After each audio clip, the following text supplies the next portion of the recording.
우리 같이 하나님 말씀 나누겠습니다. 누가복음 24장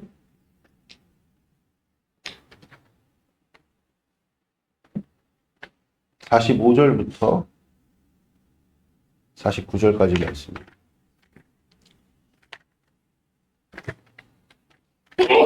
읽겠습니다. 시작. 이에 그들의 마음을 열어 성경을 깨닫게 하시고 또 이르시되 이같이 그리스도가 고난을 받고 제3일에 죽은 자 가운데서 살아날 것과 또 그의 이름으로 제3을 받게 하는 회개가 예루살렘에서 시작하여 모든 족속에게 전파되는 것이 기록되었으니 너희는 이 모든 일의 증인이라. 볼지어다 내가 내 아버지께서 약속하신 것을 너희에게 보내리니 너희는 위로부터 능력이 입혀질 때까지 이 성에 머물라 하시니라. 아멘. 오늘 말씀의 제목은 예루살렘 성에 머물러라는 제목으로 같이 우리가 나누겠습니다. 예수님께서 오늘 49절에 보니까 이 성에 머물라. 이 성은 이제 예루살렘 성을 의미하는 것이죠. 예루살렘 성을 머무는 것이 무엇이냐?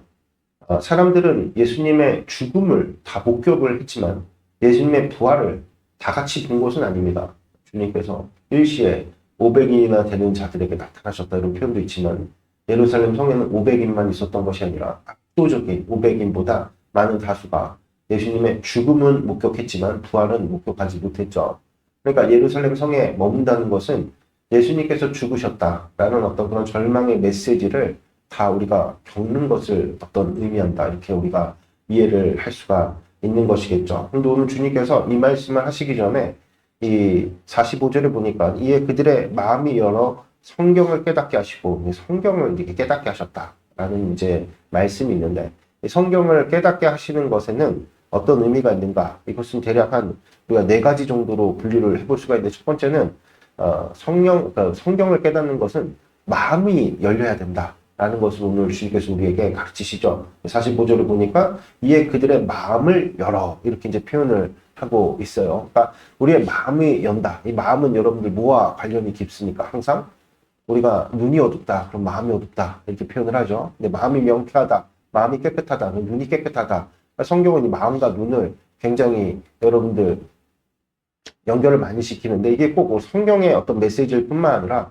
사람도 그렇다는 거죠. 우리의 마음에 여러분들 어떤 대상을 향해서 긍정적인 어떤 마음을 가지고 있으면 긍정적인 요인들이 다 보이겠지만 부정적인 요인의 마음을 가지고 있으면 부정적인 요인들만 보죠. 사람은 마음먹기에 따라서 여러 각도로 어떤 대상을 관찰하는 것을 우리는 쉽게 우리 주변에서도 깨달을 수가 있죠. 그러니까 우리의 마음이 어때야 되겠습니까? 하나님의 그런 놀랍고도 복된 은혜로 말미암아 정말 주님께서 우리에게 베풀어 주신 어떤 그런 시각, 하나님에 대한 어떤 명료성. 그러니까 악한 마귀가 고린도서 4장 4절에 보니까 계속해서 우리 마음 가운데 복음의 광채가 나타나지 못하도록 우리의 마음을 어떻게 한다 그럽니까? 흐릿하게 만들어 버리죠. 자꾸 가리려고 한다 그러죠. 그러니까 마찬가지로 우리의 마음이 어떻게 됩니까? 명쾌해야 합니다. 근데 그 일을 행하실 수 있는 분은 오직 성령 하나님밖에 없다라는 사실을 오늘 주님께서 우리에게 말씀하고 계십니다. 두 번째는 뭔가 봤더니 하나님께서 예수님께서 성경을 이렇게 깨닫게 하신 내용이 뭔가 봤더니 성경에 기록되어 있는 모든 내용은요. 예수 그리스도께서 고난을 당하시고 부활하심을 깨닫는 것이라고 주님께서 말씀하시죠. 46절에 보니까 또 이르시되 이같이 그리스도가 고난을 받고 제3일에 죽은 자 가운데서 살아날 것과 그러니까 우리가 성경을 깨닫는 것이 무엇이냐? 그것은 그리스도께서 고난을 당하고 부활하심을 깨닫는 것. 이게 어떤 의미를 우리 가운데 갖게 되느냐? 그러니까 우리가 성경을 깨닫는 것은 성경을 우리가 지식적으로 습득하는 것으로만 그치는 것이 아니라 그 성경을 지식적으로 습득한 것을 넘어서 그 성경의 지식이 우리 가운데 주는 메시지를 우리가 듣고 깨닫는 거죠. 메시지는 무엇입니까? 그리스도께서 고난을 당하셔야 된다는 것이죠. 왜 고난 당하십니까? 나의 죄 때문에. 그러니까 우리가 성경을 깨닫는 것은 내가 죄인이라는 사실을 깨닫는 것입니다. 아멘? 할렐루야? 그럼 우리가 죄인이라는 것을 깨닫는 것은 여러분들 절망밖에 우리에게 가져다 줄 수가 없죠. 그럼 성경을 보고 절망하는 것입니까? 절대 그렇지가 않죠. 그리스도께서 부활하신다. 무슨 뜻입니까? 그리스도께서 우리 죄를 속량하신다라는 것을 우리가 성경을 읽고 깨달아야 되는 것이라고 주님 우리에게 말씀하고 계십니다. 아멘. 그리고 또 한 가지는 예수 그리스도의 이름으로 죄사함을 얻는 은혜가 죄사함을 얻는 그 회개가 예루살렘으로부터 모든 족속에 전파된다. 거기 47절 보십시오. 또 그의 이름으로 죄사함을 받게 하는 회개가 예루살렘으로부터 시작하여 모든 족속에게 전파될 것이 기록되었다. 이게 무엇입니까? 성경이라는 거야. 그러니까 우리가 성경을 읽고 이 죄사함의 은혜, 내가 죄인임에 그리스도께서 나를 속량하신 이 일이 이제는 모든 족속으로 전파되는 것이구나. 그러니까 우리가 흔히 말하는 복음이라는 것은 여러분들 어떤 의미를 담고 있습니까? 죄사함을 얻는 회개. 이게 복음의 내용입니다. 아멘? 그러니까 이것이 모든 족속에게 전파된다는 것이죠. 다시 한번 말씀드릴게요. 이 복음이라는 것이 무엇이냐? 우리가 늘 기쁜 소식, 굿뉴스 이렇게 얘기를 하는데 이 복음이라는 것이 무엇이냐?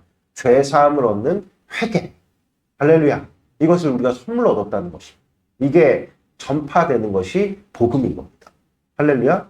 그러니까 다시 한번 말씀드리면 이제 성경을 깨닫는 것은 그리스도께서 우리가 하나님 앞에 정말로 죽을 수밖에 없는 죄인임을 깨닫게 하심에 그 그리스도께서 우리를 위해 대신 죽으셨다. 그러니까 우리를 속량하셨다. 이게 이제 예수 그리스도의 부활이 담고 있는 의미인 것이죠. 그러니까 얼마나 복된 우리 자체에게 읽는 독자에게 그렇죠? 듣는 청자에게 얼마나 복된 소식입니까? 이것이 나에게 진정 여러분들 복된 소식이 되었을 때 여러분들 나를 통해서 이 복음이 모든 족속으로 흘러가게 된다라는 것을 이제 성경을 우리가 깨달았다. 이렇게 이제 말씀하고 있는 것이죠. 마지막으로 네 번째는 우리가 이 일의 증인이다. 이것은 이제 48절에 너희는 이 모든 일의 증인이라. 이게 성경을 깨닫는 것에 여러분들 하이라이트예요.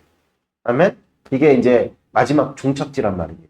그러니까 우리가 성경을 읽고 처음에 어떻게 성경을 읽을 때 뭐 아브라함 얘기가 나오고 뭐 창세기에 뭐 아담 이야기가 나오고 노아 얘기 나오고 뭐 별의별 사건과 별의별 여러분들 일들이 많이 일어나잖아요. 그렇죠? 그런 어떤 성경의 이야기를 읽을 때 도대체 이게 무슨 내용인지 모르겠다. 사도행전 같은 경우는 한 번도 하나님이란 내용이 나오지도 않는데 예수님에 관한 내용이 하나도 나오질 않는데 이게 왜 성경이다 이렇게 질문하는 사람들도 있고요. 이게 도대체가 무슨 내용인지 모르겠다. 왜 그렇습니까 여러분들? 둘도 볼 것 없어요. 우리의 마음이 아직 어둡기 때문에 그래요. 할렐루야. 정죄하자는 차원이 아니라 우리의 상태를 객관적으로 말씀을 드리는 거죠. 그러나 성령 하나님께서 우리 가운데 빛을 비추실 때 아브라함의 이야기 이런 내용이었구나. 아담의 이야기가 창세기 이야기가 이런 내용이었구나. 느헤미야가 예레미야가 이런 내용들을 담고 있는 것이구나. 라는 것을 깨달은 요점이 무엇이냐. 내가 죄인임을 아는 것. 할렐루야. 내가 죄인임을 아는 것과 그리고 내가 죄인임을 아는 것으로 그치는 것이 아니라 그리스도께서 예수님께서 이 땅 가운데 오실 수밖에 없는 필연적인 어떤 그런 여러분들 역사적인 사건과 문화적인 어떤 배경과 뭐 이런 것들을 다 통틀어가지고 나는 죄인인데 나는 죽을 수밖에 없는데 그리스도께서 나를 살리셨구나. 이런 어떤 소망의 메시지를 붙드는 것이 성경을 깨닫게 되는 것이죠. 그리고 성경을 깨달았다면 우리는 자연스럽게 어떻게 살아가야 될 것인가. 많은 사람들이 묻잖아요. 구원 이후 그게 도대체 어떤 삶이냐. 성경에 기록되어 있다니까요. 모든 민족에게 뭐 하는 것입니까?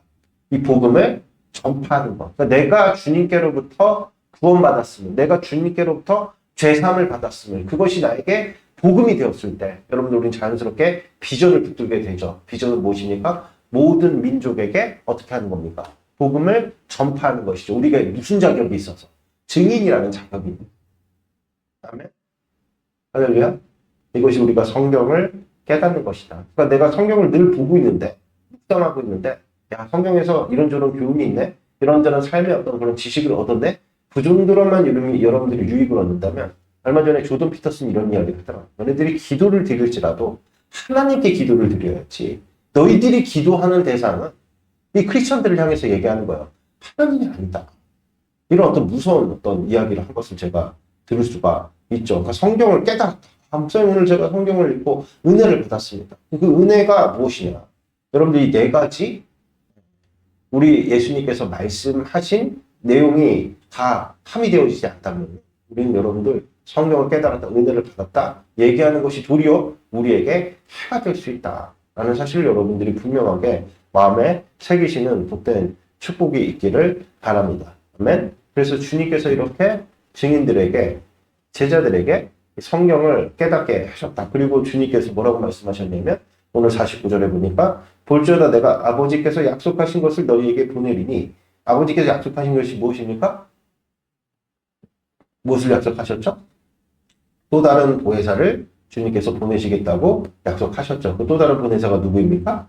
성령 하나님이시죠. 그 성령 하나님을 보내실 터이니 너희는 위로부터 능력이 입혀질 때까지 어떻게 하라는 거예요? 이 성에 머물라 하시니라. 예루살렘 성에는 앞서 밝혔던 것처럼 예수님을 십자가에 내어준 자들이 있죠. 동시에 이 예수님의 부활하심에 소문이 막 여기저기서 뭐 500인 정도 되는 사람들이 봤다고 하니까 당연히 소문이 나지 않겠습니까, 여러분들? 그러니까 여러분들 우리가 예수님의 부활을 봤다. 엄청난 감격이고 엄청난 감동이고 엄청난 신비죠. 여러분들 이 땅에 많은 어떤 역사나 어떤 문화를 바꿔내는 내용들을 보게 될 때 핵심적인 인력들이 이렇게 많은 수가 필요한 것이 아닙니다. 뭐 예를 들어서 뭐 좋은 어떤 예는 아니지만 뭐 프랑스의 뭐 시민혁명이라든지 뭐 아니면 볼셰비키 혁명이라든지 이런 뭐 엄청난 사회 변혁이 일어날 때도 제가 죄송해요. 그렇다고 해서 뭐 공산주의라든지 이런 어떤 계몽주의 사상을 제가 지지하는 것이 아닙니다. 그런 엄청난 변혁이 일어날 때도 소수의 사람들로 일어나는 거예요. 200인, 300인, 500인 정도가 정말 열렬히 예수 그리스도를 믿고 따른다. 그러면 여러분들 그 지역은 뒤집어질 수밖에 없는 것이죠. 그러니까 이 땅에, 이 대한민국에 여러분들 이 서울 한복판에 교회가 있어. 그 교회 안에 정말 열렬히 주님을 지지하고 따르는 500인의 사람들이 있으면 바뀔까 안 바뀔까요? 판도가. 당연히 바뀌게 되는 것이죠. 그러니까 우리가 끝까지 여러분들 아무리 세상이 악하고 세상이 아무리 여러분들 정말 세속주의의 어떤 그런 포스트 모더니즘이라든지 여러 가지 하나님을 대적하는 어떤 기류를 타고 급속하게 돌진하고 있습니다. 우리가 끝까지 포기하지 않으면 세상을 바꾸는 건 소수의 힘이다. 라는 사실을 여러분들이 분명하게 마음에 새기시는 복된 축복이 있기를 바랍니다. 그러니까 지금 예루살렘 바닥에는 예수님 십자가의 단자들이 대부분이란 말이에요. 거기에는 주도한 자들, 방관한 자들, 동조한 자들, 내가 마음으로는 동조하지 않지만 어쩔 수 없이 그냥 방관할 수밖에 없는 그런 자들, 뭐 여러 자들, 여러 사람들이 지금 예수님의 그런 어떤 십자가의 죽임을 묵인해 버렸죠. 그렇죠? 그리고 지금 그런 사람들이 예수님이 이제 십자가에 죽었으니까 이제 끝난 거다. 이런 식으로 이제 어떤 스탠스를 가지고 있을 때 그 안에 부활하심의 어떤 그런 목격을 한 자들이 막 소문을 내는 이런 어떤 팽팽한 긴장감이 있죠. 그러니까 예루살렘이라는 곳은 절망과 소망이 교차하는 곳이죠. 그리고 여러분들 조롱과 하나님을 향한 경배가 교차하는 곳이다. 그곳이 바로 성전이에요. 성전은 여러분들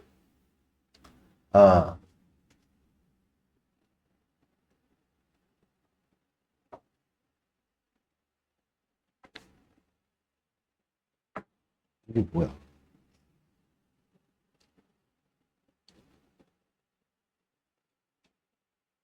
맞아. 그래서 성전은 예수님께서 성전을 이제 처음에 이 땅 가운데 오셔서 예수님께서 반복하셔서 행하신 일이 있죠. 그게 무엇입니까? 예수님 반복 잘 안 하십니다. 거의 안 하시는데 유일하게 반복하신 일이 무엇이냐면 성전 정화죠.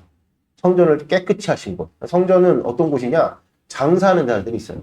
그러니까 한마디로 얘기해서 종교 어떤 주의, 그러니까 여러분들 율법주의도 마찬가지고 우리가 말씀드렸듯이 열광주의도 마찬가지고 그것은 다 어떤 맥을 어떤 결을 다 타고 있죠. 신앙 소비주의. 그러니까 하나님을 신앙을 팔아가지고 장사하는 자들, 그런 자들이 넘쳤다는 거죠. 그렇죠? 그래서 예수님께서 오셔가지고 노끈을 만들어갖고 다 그런 장사치들을 물리쳤다. 성전은 어떤 곳이냐? 장사하는 자들과. 근데 예수님께서 뭐라고 말씀하셨어요? 이 집은 만민이 기도하는 집이다. 그러니까 진정으로 하나님 앞에 기도하는 자들이 교차하는 곳. 그곳이 바로 성전이라는 거예요. 그래서 성전은 제가 오늘 아침에 묵상하면서 정거장하고 비슷하다. 이런 생각을 제가 했어요. 그러니까 성전은 정거장과 비슷하다. 그러니까 우리는 여러분들 정거장에서 어떤 목적지가 있으면은 번호를 따라가지고 차를 타잖아요. 그렇잖아요. 그렇잖아요. 제가 얼마 전에도 건강검진 갔다가 버스를 거꾸로 타가지고 돌아갔다가 종점 돌았다가 이렇게 다시 집에 이렇게 오는데, 그러니까 우리가 정거장에서 노선이 확정된 자들은 그 번호를 여러분들 구별해 갖고 타야지. 그쵸? 그래서 정거장에 있는 사람들은 목적지가 다 달라요. 한 곳에 있지만 가는 곳이 다 다른다는 것이죠. 그러나 우리의 노선은 이미 정해졌습니까? 안 정해졌습니까? 정해졌단 말입니다. 그런데 이제 주님께서 그 노선을 말씀하셨죠. 이제 너희들은 구약을 넘어서, 구약은 어떤 것입니까? 예수님께서 오신다. 메시아가 오신다. 신약은 무엇이죠? 메시아가 오셨다. 이제 너희들은 오신다 해서 오셨다로 갈아타야지. 너희 노선은 오신다가 아니라 이제 오셨다야. 이렇게 주님께서 노선을 정해 주신 것이죠. 그러나 이제 아직은 버스가 안 왔다. 버스가 오지 않았다. 이 예루살렘 성이 있어야 되는. 예루살렘 성은 뭐와 같다? 정거장과 같다. 버스를 기다리는 정거장과 같다. 버스가 오면 여러분들 이제 우리가 버스를 타고 가야 되는 것이죠. 그러니까 예수님께서 기다려라 이렇게 명확하게 말씀하신 때가 며칠 전입니까? 성령강림. 예수님이 여러분들 이 땅 가운데 부활하셔서 며칠 만에 승천하셨죠? 사실 만에 승천하셨고 성령 하나님은 언제 오셨어요? 예수님은 부활 이후 50일 만에 오셨단 말입니다. 그러니까 딱 10일 전에 주님께서 말씀하신 것이죠. 그러니까 성령 하나님에 대한 어떤 기다림과 그에 따른 어떤 간절함을 가진 자들, 그런 자들, 그게 이제 약속이잖아요. 또 다른 보혜사를 하나님께서 보내신다고 약속하셨는데 내가 보낼 거니까 너희들은 기다려라. 그러니까 명확하게 주님께서 노선을 말씀하시고 노선을 정해주시고 어떻게 해야 될 일들을 주님께서 아주 간단하게 말씀하셨는데 기다려라. 누구를 기다려라? 성령 하나님을 기다려라. 그래서 그 기다림을 가진 자들, 명확한 지식이 있어 그 지식을 기반으로 해서 간절함을 가진 자들에게만 성령 하나님이 임하셨다는 겁니다. 그럼 이 사실을 여러분이 마음에 분명하게 새기셔야 됩니다. 그러니까 성령 하나님께서 여러분들 그냥 통으로 우리가 잘 알다시피 많은 사람들이 마가의 다락방에서 성령 받았다 이렇게 여기지만 그렇지 않아요. 이들이 여러분들 성전에서 이제 기도할 수 있는 어떤 시간들이 정해져 있는 거 아니겠습니까? 그리고 이제 어딜 들어갔어요? 그러니까 먹고 마시고 할 때가 또 필요하잖아요. 성전에서 그 일을 할 수는 없단 말입니다. 그러니까 마가의 다락방이라는 성전 근처에 거처를 두고 왔다 갔다 하면서 기도를 하면서 뭐 밤새도록 기도를 또 했겠죠. 그렇죠? 그렇게 기도를 주님 앞에 간절히 드리는 120명의 성도가 성전에서 성령 강림을 받은 거예요. 여러 정황상 성령 하나님이 은밀하게 임하지 않고 공개적으로 임했다. 이 사실을 여러분들이 분명하게 마음에 새기시는 복된 축복 있길 바랍니다. 그래서 사도행전에 보니까 여러분들 디아스포라까지도 성전 안에 있던 유대 안에 거했던 사람들 뿐만 아니라 디아스포라까지도 이 성령 강림의 역사를 봤단 말이에요. 거기서 방언받은 자들은 성령 하나님을 받았다는 어떤 표징이겠죠. 그래갖고 그 방언은 여러분들 실질적으로 그 우리가 흔히 여기는 하늘의 언어가 아니라 우리가 흔히 이야기하는 외국어. 그럼 주님께서 그 일을 왜 표적으로 나타내셨냐? 그 방언의 내용들은 하나같이 하나님 나라의 임재를 선포하는 것이었죠. 근데 디아스포라들은 여러 나라의 언어를 가지고, 그쵸? 예루살렘 성으로 예배하러 온 자들 아닙니까? 그쵸? 그들에게 익숙한 언어, 뭐 로마어라든지, 뭐 헬라어라든지, 뭐 그리스어라든지, 뭐, 이디오피아 언어라든지. 그래가지고 로마 교회 같은 경우는 사도들이 복음을 증거하지 않고 교회를 세우지 않았는데도 자생적 교회가 있었다. 그러면 여러분들 로마 교회를 세운 실질적인 사람들이 물론 성령 하나님 세운 것이겠지만 여러분들 바울도 세우지 않았고 사도들도 세우지 않았다면 누가 세웠겠어요?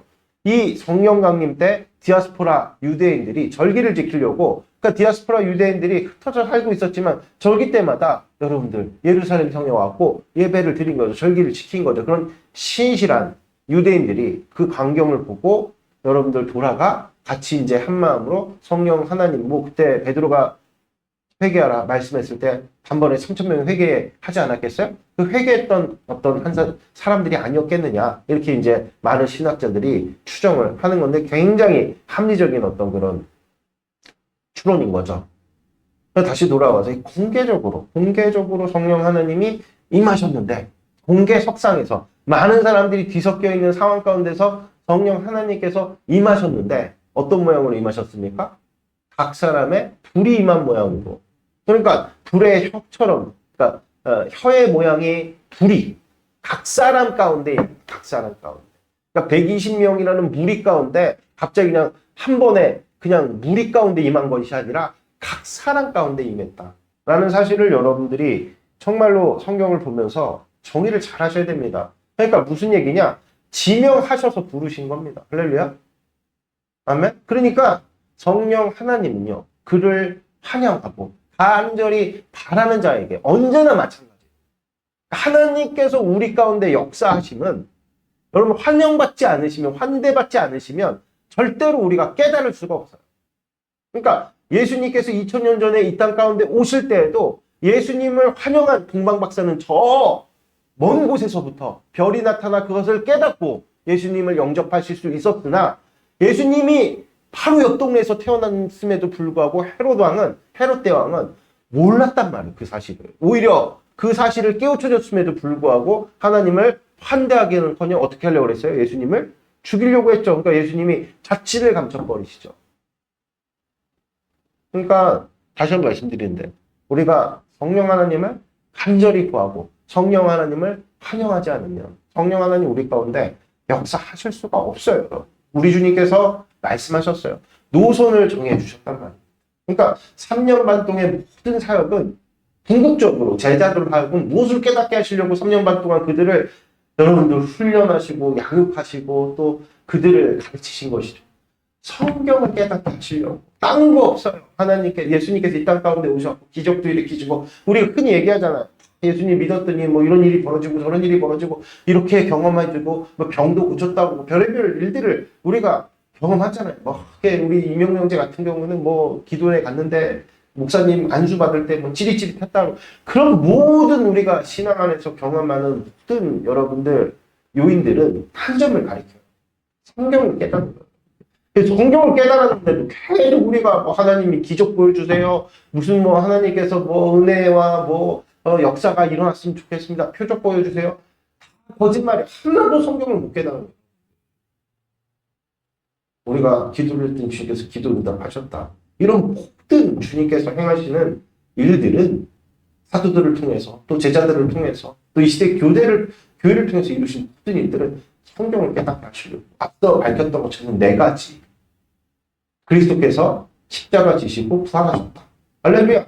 이제는 누구든지 예수님을 믿으면 그 속량을 얻을 수가 있게 되었다. 이제 그 복음은 모든 민족에게 전파가 되었고 그 전파된 모든 말씀에 증인 나를 세우셨다. 그럼 여러분들 우리는 예수님께서 행하신 모든 기적과 예수님께서 행하신 모든 표적의 의미를 다 가진 자들입니다. 뭐가 더 필요하다고 주님께 계속 우리가 달라 필요하시면 주시겠죠. 필요하시면. 할렐루야. 아멘. 그러니까 다시 한번 말씀드리는데 그 결을 따라서 쫓아서 살고자 하는 자들에게 그런 일들이 반복적으로 일어나겠죠. 필요하니까. 근데 그 결을 따르지 않고 계속 하나님께서 가르침으로 주님께서 지도하심으로 나타내신 어떤 그런 표적과 기적에 계속 매여서 이방 사람들처럼 그게 신앙인 거라고 계속 일관을 하면 주님께서도 사라지신다니까요. 주님이 이용 안 당하세요. 아멘? 오죽하면 여러분들 이 갑옷 주님께서 이스라엘 백성들이 자꾸 주님을 이용하려고 하니까 나가버리셨어요. 아예. 오늘도 보세요. 성령 하나님을 환대하고 열렬히 기다렸던 자들은 그 120명 성도들은 하나님께서 지명하셔서 성령 하나님 보내주셨지만 그 현장에 함께 있었던 유대인들은 몰랐어요. 미쳤다 그래. 세술에 취했다 그랬단 말이에요. 오히려 하나님의 놀랍고도 복된 역사를 조롱하는 스탠스를 취했단 말이죠. 왜 그랬습니까? 그들은 성령 하나님을 환대하지 않아요. 기다리지도 않아요. 그들의 노선이 달라요. 다른 버스 타겠다는 거죠. 버스가 왔음에도 알아보지 못하는 거예요. 왜냐하면 노선이 완전 다르기 때문에. 우리가 여의도를 가고자 하는데 저기 종로로 가는 버스가 내 눈앞에 왔다고 해서 타겠습니까? 안 타죠. 노선이 완전 다른 거죠.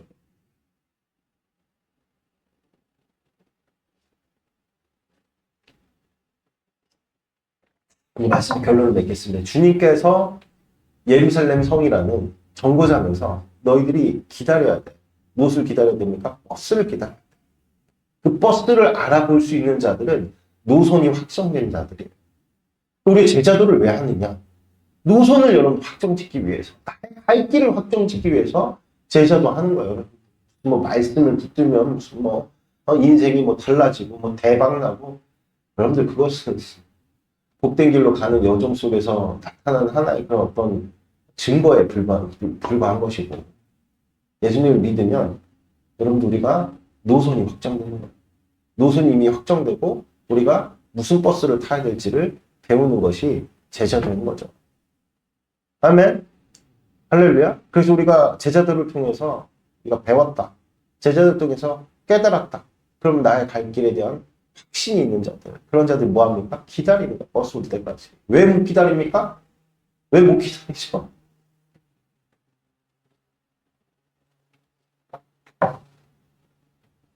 노선을 확정짓지 못했기 때문이죠. 방황하는 방황.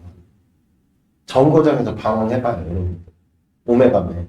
동량 없는, 어?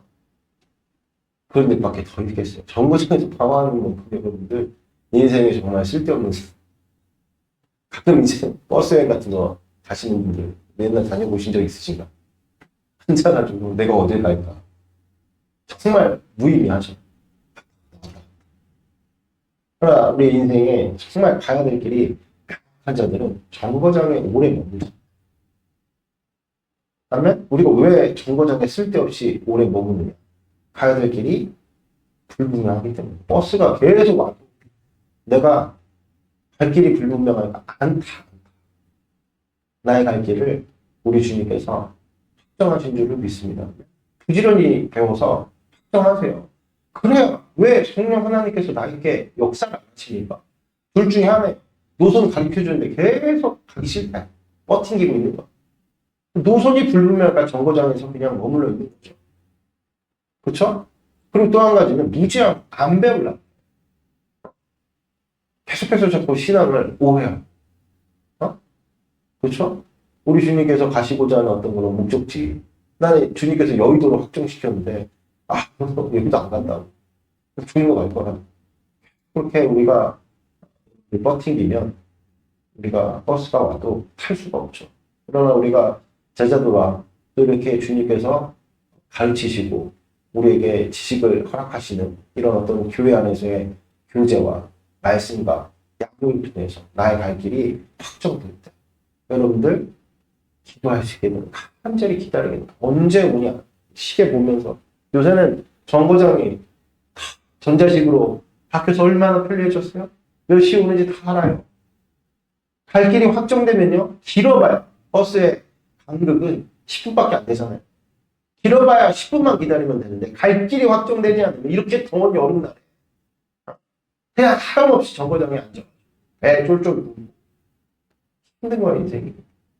기도드리겠습니다. 하나님 아버지 감사합니다. 주님께서 말씀하신 정거장 우리에게도 분명히 거쳐야 될 관문일지인데 우리가 정거장에 하염없이 그냥 이 태양빛의 여름날에 버스를 기다리듯 우리가 방황하고 있지는 않습니다. 주님 우리에게 명확한 노선을 확정해 주셨사오니 아버지 그 노선을 쫓아서 아버지 간절히 버스를 기다리는 자의 심정으로 우리 예수님을 환대하고 우리 성령 하나님을 우리가 열렬히 아버지 기다리는 그런 마음 가운데 열흘밖에 걸리지 않았습니다. 성령 하나님 임하시기까지 열흘밖에 걸리지 이건 우리에게 너무나도 큰 메시지입니다. 주여 우리에게 정말 확정된 노선을 확신을 우리 가운데 더하여 주셔서 우리의 가야 할 길을 분명하게 나타내셔서 아버지 우리가 버스 갔을 때 단번에 타서 지명하여 부르신 아버지 당신의 백성들에게 임재하신 성령 충만을 우리 가운데 더하사 거침없이 우리가 새 길을 쫓아서 주님께서 인도하시는 그 길을 따라서 나아가는 우리 모든 믿는 자들 될 수 있도록 축복 더해